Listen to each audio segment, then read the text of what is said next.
Tonight, authorities investigating what they're calling a targeted attack on a Tesla repair center in Las Vegas.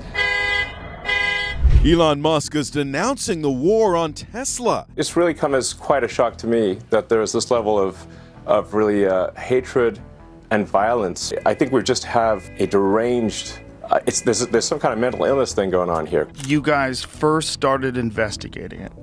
When you first get in, how much of it was shocking? The past few weeks have been a rough ride for Elon Musk. With the endless attacks on dealership stores, expensive EVs being destroyed, and worried investors pulling out, the future of Tesla was looking grim. Things got so bad that Tesla's stock value plummeted by 25% as a result, leaving almost no hope for recovery anytime soon. But on March 22nd, after an interesting discussion with Joe Rogan, Elon Musk went public with the names of those allegedly behind the recent attacks on his company. Musk tells Fox News he believes it's all a conspiracy funded by his political enemies. I think there are larger forces at work as well. I mean, I don't know who's funding it and who's coordinating it, because this is crazy. I've never seen anything like this. Who are these individuals and how did they react? Join us as we explore the horrific stories Elon shared and the big names behind them.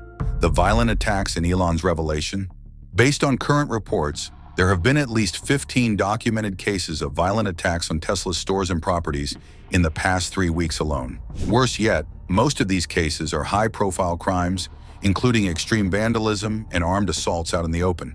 So how did we get here? Let's roll the clock back to January 29th in Loveland, Colorado. It was on that cold winter morning when a Tesla dealership store was attacked by an angry protester. This person attacked from a distance by throwing a Molotov cocktail at a Cybertruck and setting it on fire. Those who worked at the Tesla dealership were frightened and called for help, but this was just the beginning. Barely 3 days later, the same dealership was attacked by the same person now wearing dark clothes. This time, the culprit was spray painting offensive words on the new Tesla cars that hadn't been sold yet. Tonight, Elon Musk says his company is stepping up security after a wave of firebombings, shootings, and vandalism targeting Tesla. Once again, the person escaped before the authorities arrived, only to return on February 7th earlier than expected. Workers at the dealership said they arrived to see more offensive graffiti with explicit words over Tesla's logo.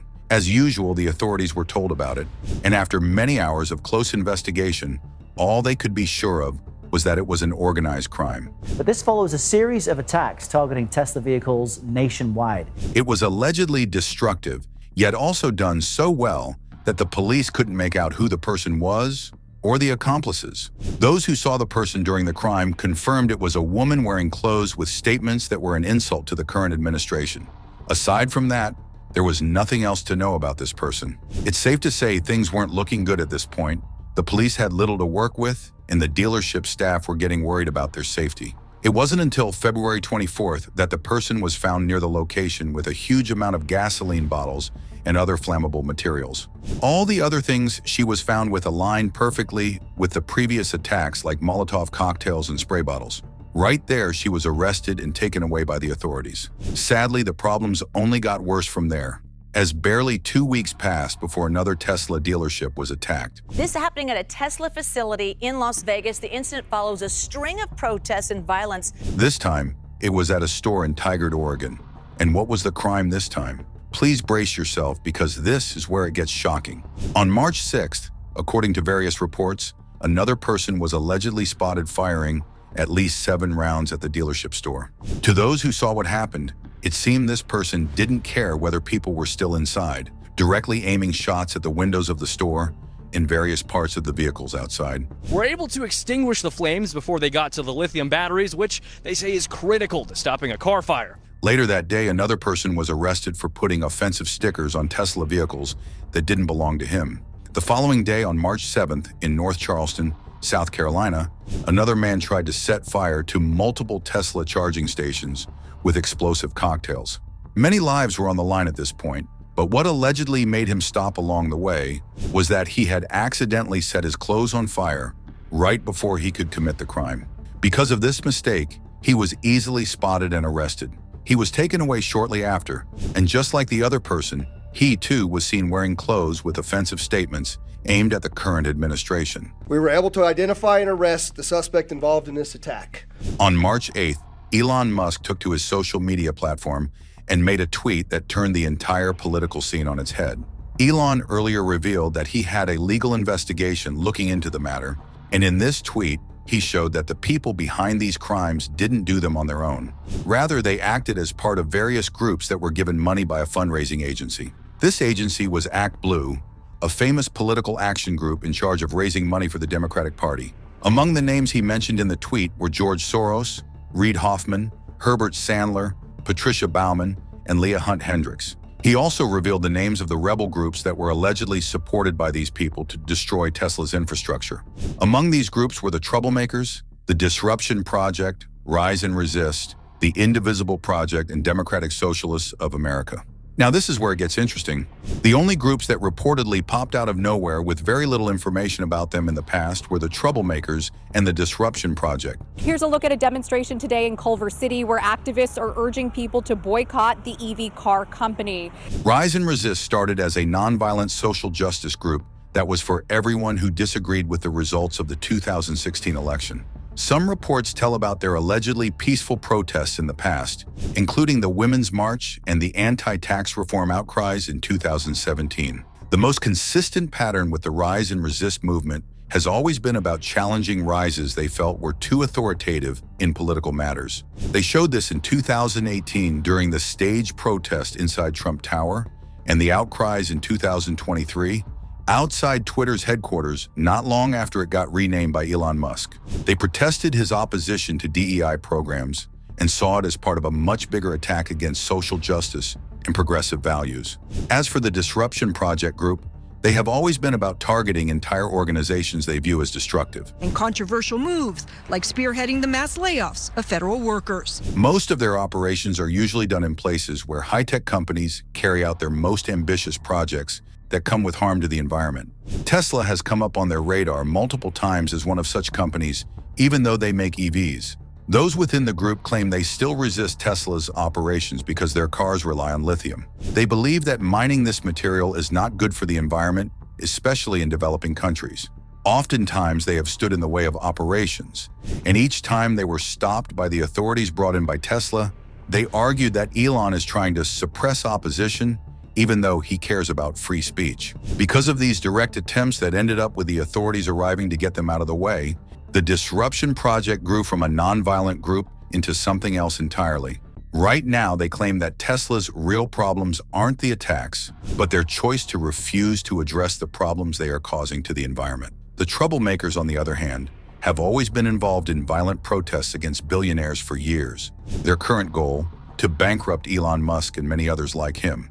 They have been spotted multiple times disrupting tech conferences and starting protests outside the homes of CEOs they don't like. And what they say is limited oversight of the Department of Government Efficiency, or DOGE. Elon came under their radar when he took over Twitter in 2022. The Troublemakers were not comfortable with this and openly called him out for having the level of power over a global platform that one person shouldn't have. This same level of scrutiny was brought upon Mark Zuckerberg not long ago, and now Elon was the new object of their demonstrations. On multiple occasions, they have called him an authoritarian over free speech, who used his influence to fight those who speak against him. When he can't get them to shut up, he buys all they have, just as he did with Twitter.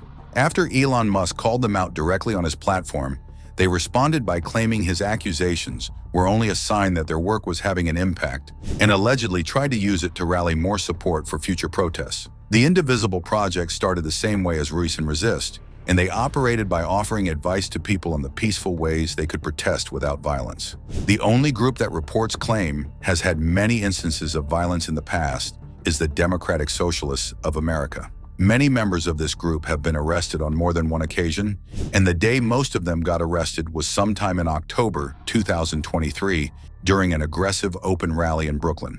Over the years, they have clashed with Tesla many times over various issues. The first matter that got Elon in trouble with them was when he openly stopped Tesla employees from forming a union. He was so strict about it that he was once tried and found guilty in court for illegally firing an employee for getting involved in labor organizing. In his defense, Elon responded to the Democratic Socialists of America by saying that the unions in most companies he knows only get in the way of work. He also argued that allowing a union to exist within his company would also reduce his ability to manage employees properly. As far as he was concerned, Tesla employees were already well paid, and had lots of benefits without being part of a union. For this reason, leaders within the Democratic Socialists of America have called him an exploiter who profits off underpaid workers and refuses to let them have real negotiations on how they are supposed to get paid. The one singled out by Elon Musk was the Indivisible Project. Some followers claim to have proof that they received $7.6 million from an anonymous ActBlue senior official sometime in late February, right before the attacks on Tesla started. Yeah, I mean, it's really come as quite a shock to me that there's this level of really hatred and violence from the left. In response, both suspects denied the claim and pointed fingers back at Elon Musk. The Indivisible Project spoke out about his control over Twitter, now in his decision to put back controversial figures who stood against freedom and democracy. As far as they were concerned, Elon calling them out on X was just another attempt to silence those who are truly on the side of free speech while making himself look like the victim. But while their response brought in lots of praise and attention, something interesting was going on behind the scenes with the other group Elon called out that day, and this, dear viewer, is where the story takes a surprising turn. You see, it was not long after the investigation on both groups started when 7 of ActBlue's senior officials suddenly resigned. Better yet, one of them was the Associate General Counsel, whom no one expected would do something like that. With a huge win on his shoulders, Elon probably thought this was going to be the end of his problems, and with an upcoming live discussion with Joe Rogan on the way, it seemed the tech billionaire would be better able to expose more of these activities and let the world finally see things from his point of view. His loyal customers and employees would finally be safe from further attacks, and the ones behind these crimes would be exposed directly and thrown behind bars. Sadly, nothing was as it seemed in the political world, and he would learn that the hard way. The rebels strike back. A few days passed, and a much bigger attack occurred, with over 12 shots fired that day. As of the making of this video, the authorities allegedly have no idea who did this, and the investigation is still ongoing with very few clues to work with. And then, the unexpected happened. Not long after the tweet was uploaded, 4 Tesla Cybertrucks were set on fire. In this secured lot behind me with other inventory, including multiple other Teslas, when those Cybertrucks caught fire. As people nearby protested, and while the investigators scrambled hard to know whether this was connected to the groups Elon called out on his platform, something even more bizarre was happening in Maryland. The words "No Musk," along with an offensive symbol, were scrawled across the Tesla store at the Owings Mills community. Things got tense on March 14th when multiple persons started vandalizing Tesla's properties at the same time. Destroying Elon's infrastructure had almost become a meme on the internet at this point. The practice was spreading to other places in California, Texas, and New York. As usual, Elon took to X and called them out by referring to them as mentally imbalanced for doing things like this. But it didn't end there. What followed were 5 days of nonstop violence against Elon's company and everything related to it. What made these attacks unique was that many other things caused the people to react the way they did. And at this point, Elon Musk wasn't only disliked by those who didn't align with his political beliefs, but also by a few of his customers as well. Why so, you may ask? Well, here is the thing. Way before the administration came around last year, global warming was an issue many people were concerned with. And one of the ways various authorities have tried to fight against it is by paying EV companies like Tesla to sell their electric cars at a huge discount. This way, more people would be interested in buying the more expensive EVs at a cheaper price, or at least be encouraged to reduce pollution and promote clean energy. According to various reports, these discounts have been in place for well over 20 years. It is allegedly because of these discounts or rebates that many people have tried out EVs in the past and stuck with them even though it wasn't their preference at first. When the current administration came in, it rolled back a lot of the discounts, with Elon Musk and many others in his department believing it was a waste of money. It got worse on March 16th when law enforcement officials in Los Angeles caught and arrested multiple suspects who were allegedly involved in attacking Tesla showrooms. One of them was caught on camera spray painting offensive slogans on the side of a Model X. This morning, the FBI is investigating after several Tesla vehicles were shot at and set on fire in Las Vegas. He was arrested and found guilty in court not long after. And it was on March 18th when the protest took a huge turn from the local streets to the online platforms. Various hashtags like Boycott Tesla and Tesla Burnout became top trends within hours, and destroying Tesla's property quickly became the cool thing to do. Various algorithms on different social media platforms made this more famous than intended, and all the accounts associated with Tesla were spammed with hateful comments. Many Tesla employees working at dealership stores refused to go to work by the following week after anonymous trolls sent bomb threats to their DMs. To ensure his workers were safe, Elon had to shut down the stores indefinitely. Some threatened to attack these employees at their homes since they refused to come to work, but thankfully, there were no reported injuries related to this. But the psychological damage was already done. The protesters struck back, just as they promised, and they struck back hard.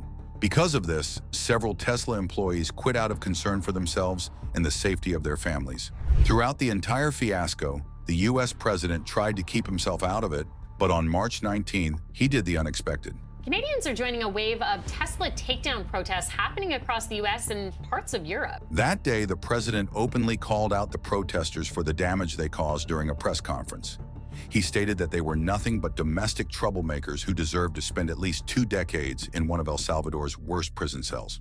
At this point, entire Tesla stores had been set on fire in multiple major cities. Worse yet, barely an hour after the president made his statement, a new group of organized protesters calling themselves the Radical Resistance Movement openly said they were the ones who did it. With no restraint, they took responsibility for the destruction of the Houston Tesla store. At this point, it seemed things had gotten out of hand. Even some protesters from other groups began to question the limits of what was acceptable to do in the name of protests. That aside, this operation seemed too much for one organization to pull off. So what other group helped with this attack? Now this is where it gets disturbing. 500 protests in one day. On March 20th, a strange and anonymous leak surfaced on X not too long after the Radical Resistance Movement made their public declaration. This post, which has now been retweeted over 10,000 times, comes from someone who had spent over an hour on a private group call, with some of those calling the shots for the organized protests. According to the source, the main group that is leading the Tesla takedowns is the Indivisible Project. They are the main organizers, according to the tweet, and they host calls every week to discuss their achievements and lay out their plans for the coming weeks. However, this week was much different. Based on what was discussed, it seemed the authorities were hot on their tails and nobody was buying their narrative of having peaceful protests anymore. So they came up with a much bigger plan, and it was beyond frightening. Based on what was heard during the call, they were planning to organize over 500 protests to begin at the same time. When was this planned to happen? On March 29th.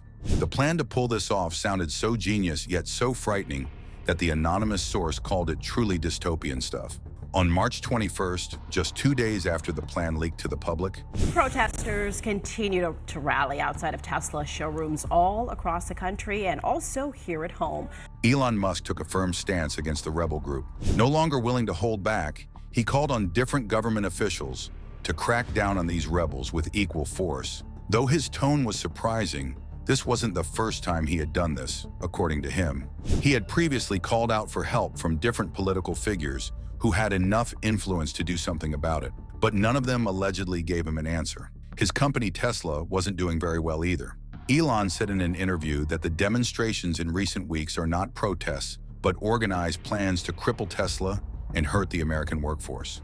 Hundreds of staff at his dealerships had reportedly quit their jobs out of concern for their families because of these groups, and now they were planning to attack hundreds of places at the same time in a matter of days.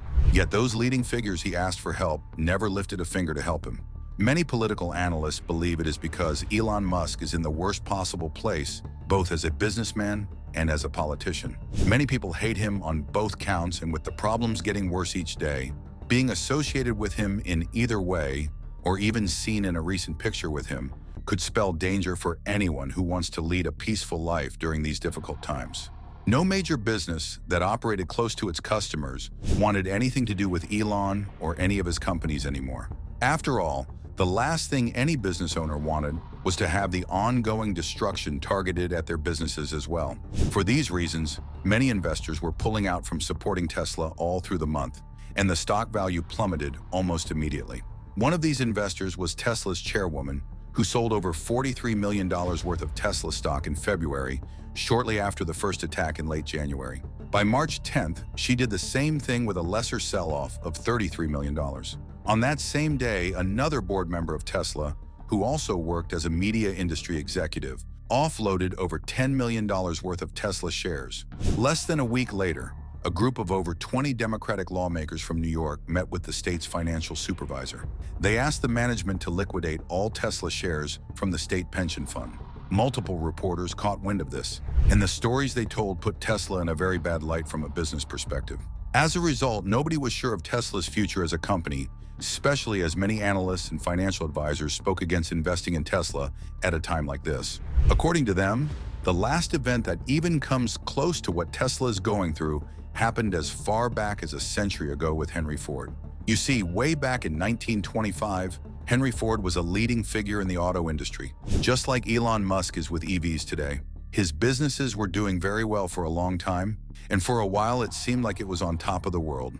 As a result, many buyers, labor unions, and investors stayed away from his company, and the harm it caused to Ford Motor Company took decades to recover completely from. These analysts believe the same thing is happening to Elon Musk today with the attacks on Tesla.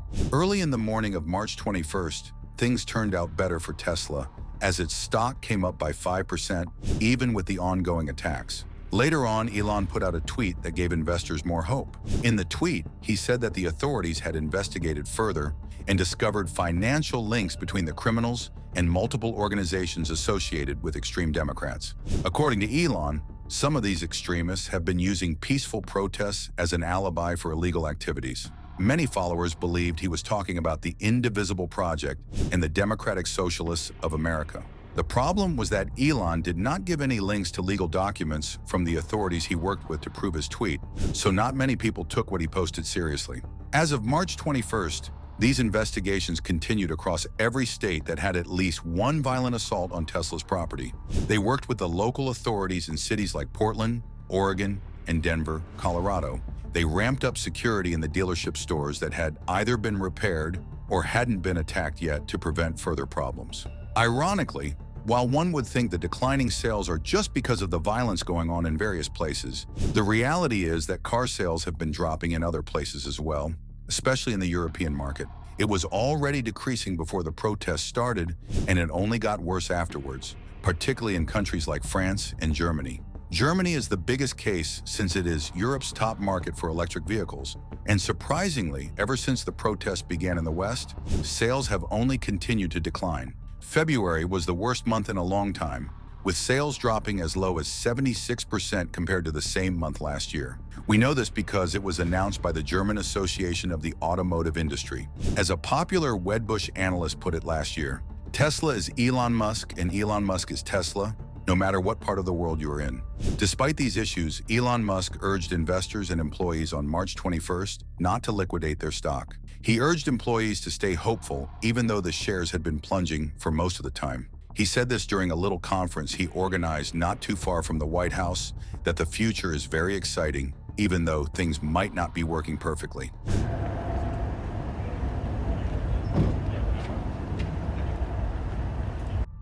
Problems beyond the protests.